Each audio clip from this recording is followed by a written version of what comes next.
So, hello everybody. Nice that you found the right room, even if it's quite complicated to get in here, but I see a lot of you did it, and that's awesome. A very warm welcome, or as we here in Bavaria say, Grüß Gott. So, let's start right away, maybe a little bit about myself. So, my name is Johannes. I'm working as CTO at Noise AG. And yeah, as you might guess, I'm still deep in programming and I love technology and everything about. And yeah, I must confess I'm addicted to Java and I still will be maybe in 10 years. As a company, as Noise AG, that's a company based in Regensburg. It's approximately 150 kilometers to the north of Munich, so it's quite being at home. And as a company, we have some special approach, and since over 20 years, we are helping our customers to build their bespoke solutions. And we're helping them in providing them a tool and our services. So that's a lot of experience we already gained for that.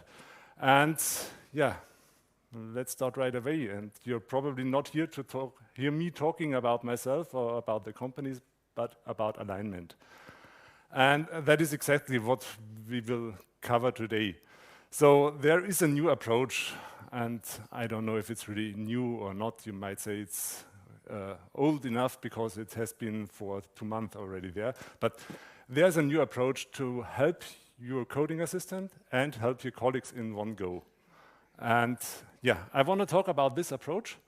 And with that approach, I also want to share about our experience. So the product that we have did not appear out of the nowhere. It was because we already had the need to also solve some problems.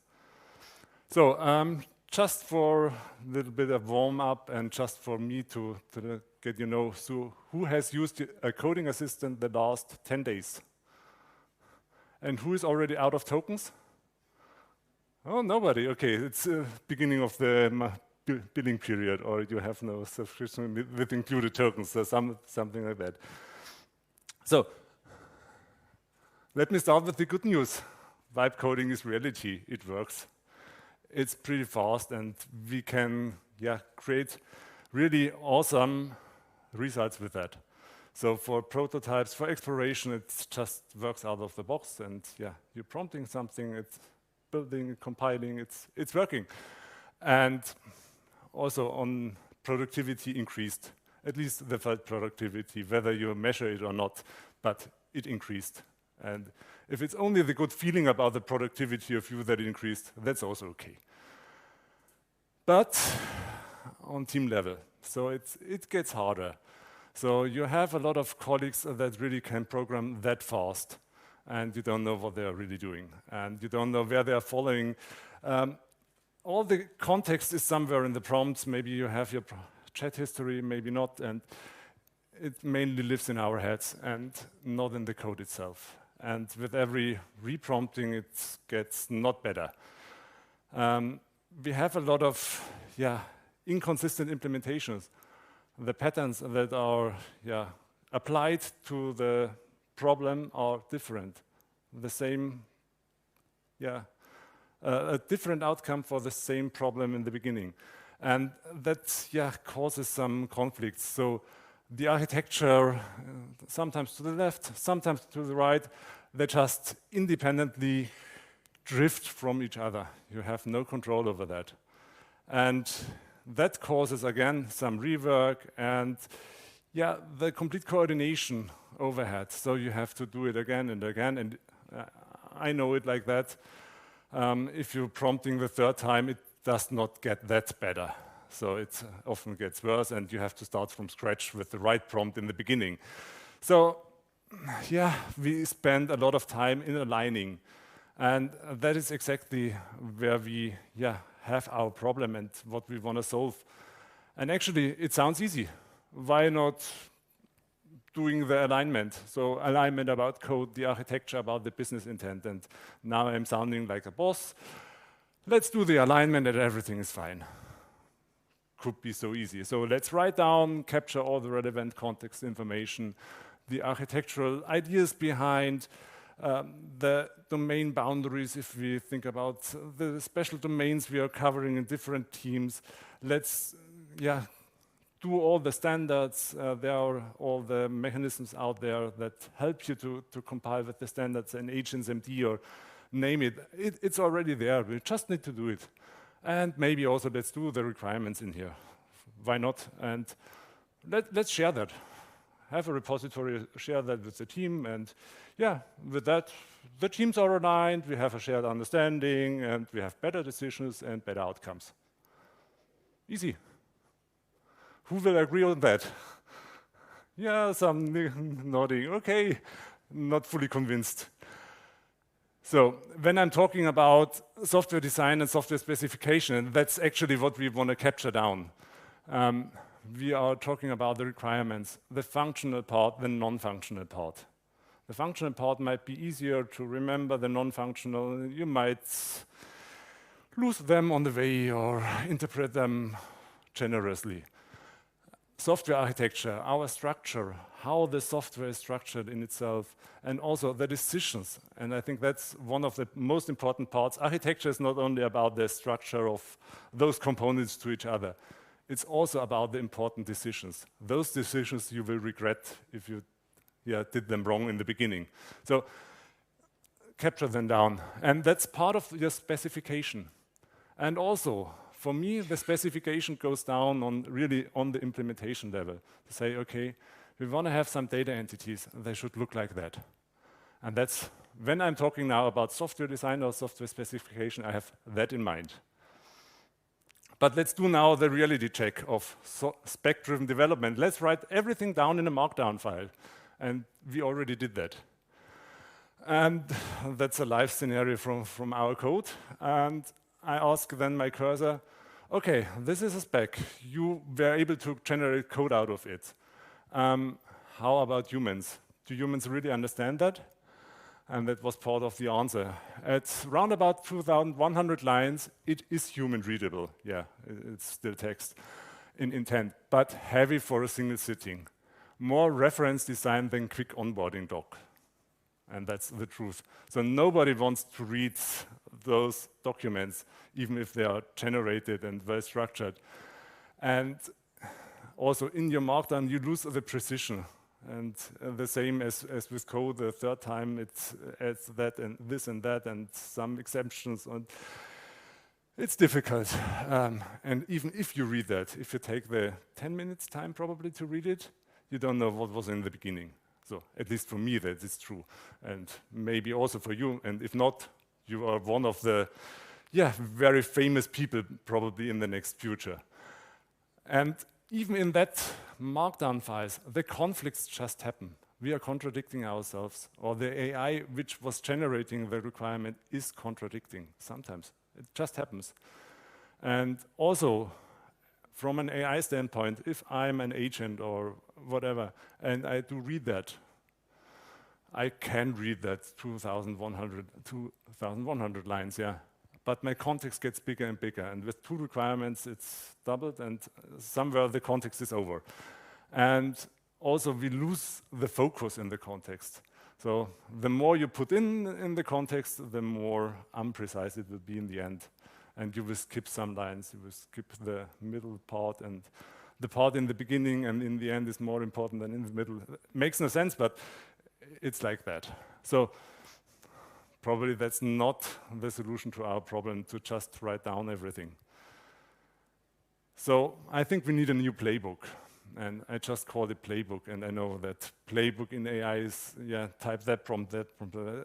It's a different playbook for me. So we need to get speed in the specs, and we need to get, the specs as the driver for humans and AI in one go. And therefore, we have to work together. So especially on a team level, as a team, we are responsible for those specifications. It's not a single one. So usually a single one makes the first draft and then shares it, and we can do that as a team as well. We can also, do that alignment together in real time. And we also can involve all the stakeholders. So it's not about the developers and maybe product owners if you're lucky. It's also taking someone from the senior management into it because it's his idea to build this and that. They are highly interested and they want to take part in your process usually. And but you have to involve them. Then reading text files is nice. Having some visual support is even more nicer. And I think that's one of the key ingredients here as well. So something to draw on the paper or to draw on the canvas, however you do that in the digital world nowadays. Not rely only on the text and use a model, a structured thing to store all your data in the background. That will help a lot. And if you're working with a tool or with the playbook, we need some support in doing that breakdown. So coming from an idea to requirements to some specification in the end that really describes how the code should be looking like. I don't want to use a tool only for documentation afterwards. I want that a tool helps me during doing that. So that should be able to do some proposals, to do some changes, to do some corrections maybe, hints, warnings, whatever. So I want to get guided in my workflow and not only in the result afterwards. And during the creation, I want that help. And working with that must feel like a co-worker and not like a machine in between. So he, she, or whatever the name will be, must understand me. And we need to be on the same level. We must talk the same language. We must talk in my terminology. That's or in the terminology of the team. That is one of the key ingredients also for alignment, to speak about my language. And last but not least, somehow the specs should be also treated as code. And it should live in an ideal world also with the code in Git probably. And with that, we have all ingredients together. And that was the problem that we faced. And we had a wish list to Santa. And on Christmas, it felt really like that. And okay, with that wish list, what can we do? And we had a lot of ideas and picked up a tool here and there. And we ended up in having 20 tools that are not aligned, and that was not the solution to the problem. And that is the reason why we came up with the Cloud Solution Workbench. So that is a tool that is made for delivery teams. And that is one possibility to fulfill the playbook. Everything integrated in one place. And actually, it's I would call it a collaborative modeling tool that boosts your software delivery. Because in the end, it's speed what counts. It's the speed, how fast you can get your ideas into some working programming code. And for that, what do we include in the tool? And I will not stay on the slides only, so there will be a live demo afterwards, so you can stay interested and tuned. But at least I want to name all those big things, big fireworks that we can celebrate here. So there's real-time collaboration in, so everyone can take part, and it's really doing the I call it now design intent together. There is in the background a lightweight modeling approach that you can adapt to your needs, to your language. So it's not a fixed thing that you have to speak about our cats and dogs. No, you can do it like you want to. You can speak about data entities or domains or whatever your language is. And for me, sometimes modeling gets a little bit a negative connotation, and that's whoever has been in university 20 years back, you learned about UML. And UML was highly formalized. And to generate out code of it, if you remember, that was really hard to get that code out of it that you intended to get out. And then you spend more time in getting the model right in order to generate the code how you like it. Those days are over now. So we have a model that speaks your language, and the code is generated by something else. And it's not coupled anymore. It's not the formalism that counts, it's the lightweight thing that is out there.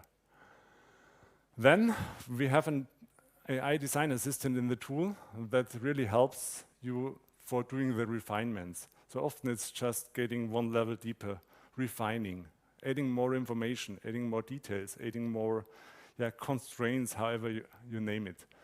And that design assistant just helps you to analyze, to propose changes on every level. So from idea to the code level. Then, not a surprise maybe, it's all backed by Git. And with that, you get all the advantages that you already know in Git, and I don't want to name them here. And it's the single source of truth, and that is one of the big things here as well. Everything is on one place, and you just need to take care about one place and not 10 places, keeping in sync. And last but not least, this kind of spec-driven approach also helps your coding assistant. So in the end, you will spend less tokens for probably better quality.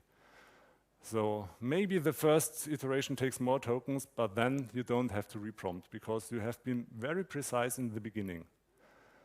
And with this precision in the beginning and this model-based thing in the beginning, you can save a lot of tokens in the end. And with that, I'm ending here with my slides, and I'm switching over to show you actually what we are doing. And I brought with me some example. Yeah, but there's a question. Let's do that. With such a very kind of detailed and comprehensive spec, are we getting back to waterfall development? I just need to repeat the question for all the hybrid participants. Though the question is, do we get back to waterfall when we're doing the specs before? I think it's a good question, and it somehow feels like doing waterfall before. There's a difference for me. So for waterfall, we needed about 3 months to get the spec. That is much more faster. And I think being more detailed and not having everything in a big, broad spec, not the complete problem, but always refining to smaller problems. And then starting with those smaller problems, we are kind of agile or in smaller divisions. Let me say it like that. So you can start on the first, and if you're ready with the first and confident with it, you can start on the next. So that would be it.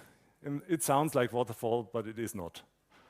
But it will shift to the left, and I think we will all agree on that. So generating code in the end will not be the problem. It will be the problem is in the beginning, in the specification, and we have to put more time in there because we can save it up later anyways. So, no other question. Now comes the hard part. And I'm not sharing.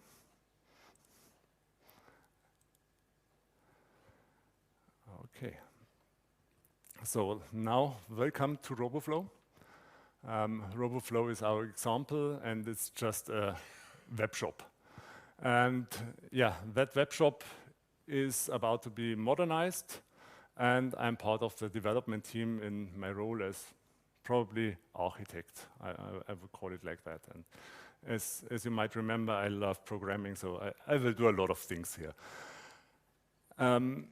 I'm now logged into my Workbench, and Workbench has a web browser-based application for it, and that is my view to all the projects. So if you remember Eclipse, it's a workspace. It's the same concept here. And I want to start today in the RoboFlow model, and just to give you an impression, that is how nice the web shop really looks like. And if we want to talk about architecture and align us on a very high level on architecture, we could go to the overview diagram. And is any one of you familiar with C4, the architectural things of C4? That is one of the possible profiles that is applied here. So we are talking about system, about containers which are deployable. And on the first level, what we do see here is some actors. that are interacting with the system itself. So we have a customer that is using the web shop. We have a support agent that is also interacting with that. And with that little diagrams, we can everyone align. And I think that is a level everyone can talk about, even if they only studied something with economics and without informatics. So everybody will understand that, and everyone will be happy to take part in discussions if he's not the thumb guy that has no clue about what we are talking. So alignment is bringing everyone together on a picture, on the same model, on the same view. And with that, I now will go one level deeper. So let's go one level deeper and look what is inside the system. And that is now my container diagram. And now it gets a little bit more complicated, and especially on the resolution here. Yeah, you could lose the overview, but not really, because it's still structured well. Though we have here our web shop, and within that web shop, if I now zoom in a little bit, we also can read it. We have the different components. So there's something that is the front end and the back end for the front end, and a basket service, and a payment service, and a checkout service, and whatever is needed in a web shop. So it's a microservice architecture, and if you're interested in more details, you can read them, or you can just ignore them and rely on that what you're reading here. And maybe you also noticed Michael came across the diagram, and that is one of the parts we can do together, the modeling. So if Michael is now proposing something, we can directly have it and acknowledge it, or review it, whatever is needed. However, we have a concrete idea to do. And the management came to us and said, okay, we need some gift cards. Gift cards, those items you can buy and redeem and buy some nice stuff with us, and we get the money immediately. For that, the colleagues sat already down and they created a user story map. So the methodology is here we choose some user story maps, and they broke down actually what needs to be done from a business perspective. That is my view on the business intent. So we are talking about purchasing a gift card, giving a gift card, redeeming a gift card, or managing the gift card. And they broke down it, and they provided some results. We imported the results here to just see it and to just visualize it. And we have here our user story that we want to take care of, and that's the check balance. And with that, I can start doing my work. And I need to understand what is behind that. And as a customer, I can check the remaining amount on my gift card online, so I know how much I have left. Easy than that. And okay, I have some more detailed information, so it's the description, and I could just add to the description or not, or fix the typos, whatever is needed. And I don't want to do all the work on myself, and for that, I want to identify all those containers which we need to touch in the implementation. That would be my first task, to identify, okay, what needs to be done, what needs to be changed, maybe which teams are affected in implementing this story. And that is just how I do it most commonly. I'm just copying over those stuff. We have here the check balance, and we have here the level 2 container overview diagram. And with that, I will now use my design assistant, and that can be customized in the end, and it already has a command that helps me to identify the implementation impact. And that is now triggering just some prompt that I can send, and I will send it first and read it out then. So identify the C4 containers which will be affected when implementing the user story check balance. If needed, create new C4 containers. So talking about microservice, we already told the system with some skills in the background how to do the architecture breakdown. So there are skills in the background from that design assistant that know how to do a job. And that's now adapting the design assistant in teaching him or her to whatever is needed to be done. So the commands trigger some prompt, and yeah, with the help of skills, you can now do the breakdown. So, and let me check. The model permits linking. I verify relationships. I've staged the new balance service. Okay, so it will probably propose to create a new container that is called balance service. We will link that user story so we know later on that will be affected. And we will also have identified the front end is affected, the web shop BFF, and we will have the balance service. So confirming that, and now creating that. And here we are. And if I now see that in a feature that we call Spotlight to just focus on what is really affected, I see now the check balance story, and it is affecting the front end, the web shop backend for front end, and the balance service. And with that information, I can go down deeper. So next step would be probably to talk with my team about the balance service, or maybe a gift card service, or whatever is needed. So it's still my responsibility to finish all that work. The design assistant will not do it.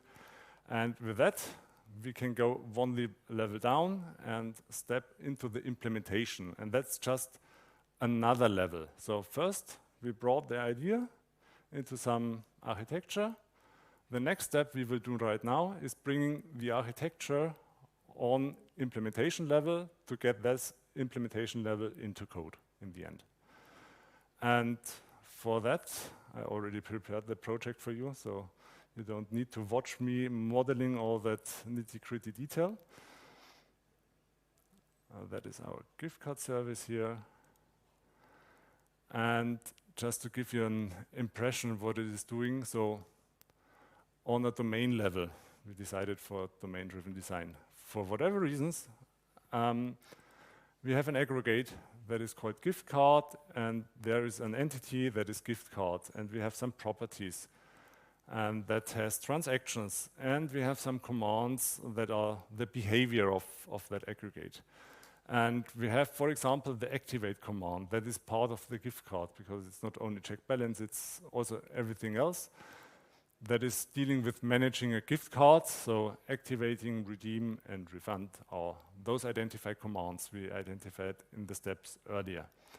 And for example, just have a look on the activate command. Here we described how the activation should happen. So if you have a look there, we can define preconditions, command logic, the flow, post condition, whatever is needed. And that's now kind of the specs, a very detailed spec. And after committing my changes and everything else, I will then switch to a different tool because everything is in Git.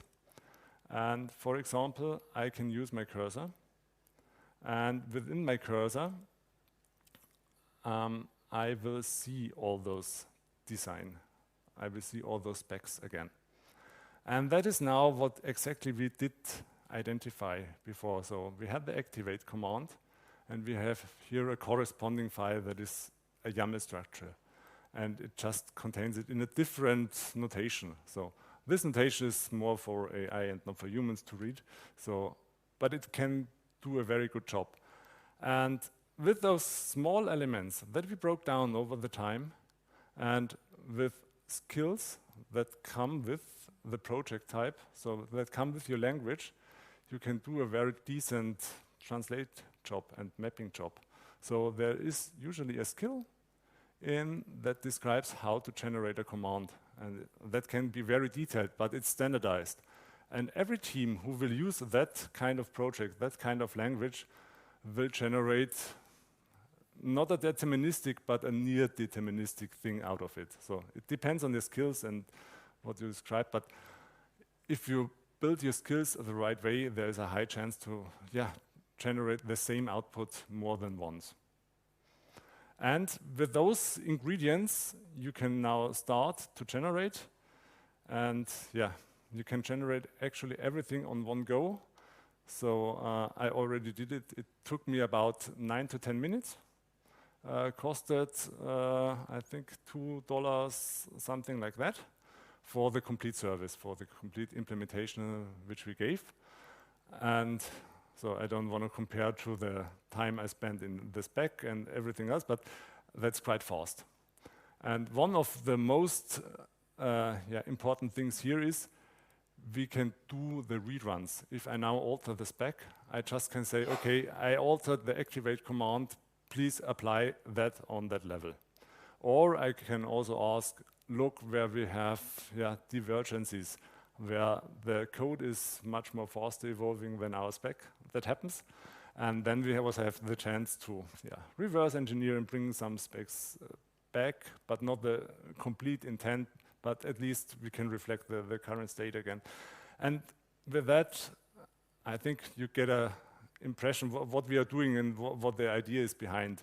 We have some specification, and that you can really generate on a very detailed level with the help of your coding assistants. And to align your team, what is more and more important in the future, it will help you with the visual design of that. And that is actually the end of the demo here.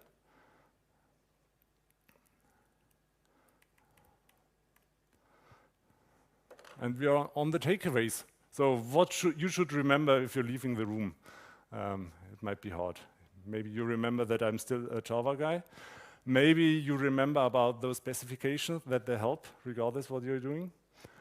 Maybe you remember that the specifications help also for alignment, especially when they are created in collaboration and not only by a machine that is picked up by a machine again. And for me, the most important thing you should remember, Cloud Solution Workbench provides such an implementation, one central place to work with, that you can create your specs efficiently and especially share it on a team level, on a company level. And with that, are there any questions that I can answer? Yeah. I actually have a question regarding the actual design. I understand the concept of the visual collaboration tool, but also is that, maybe I missed it, but is that also, could you also work with agents to help with your specification? So it's not only collaboration between people, but collaboration on a, let's say, hybrid team. Yeah. So does that work like that? the question is about how agents play in and how agents can also collaborate with the tool. And for now, there is not the hybrid thing that we can talk to the design assistant directly. That is on our roadmap, because that will be the future. We are sure on that. And for now, the agents can just contribute directly to the Git repository. So if you teach your agent how to write that YAML file, that we can pick it up also and to visualize it, then it's no problem at all. So it's already possible. Nevertheless, it's on the roadmap, and it must interact with our design assistant on that level. And for sure, also, you can imagine in the end, okay, there is a design change, and that is committed, and then an agent detects it and automatically do the job of what the developer did to trigger the code generation. So that will be some kind of the future.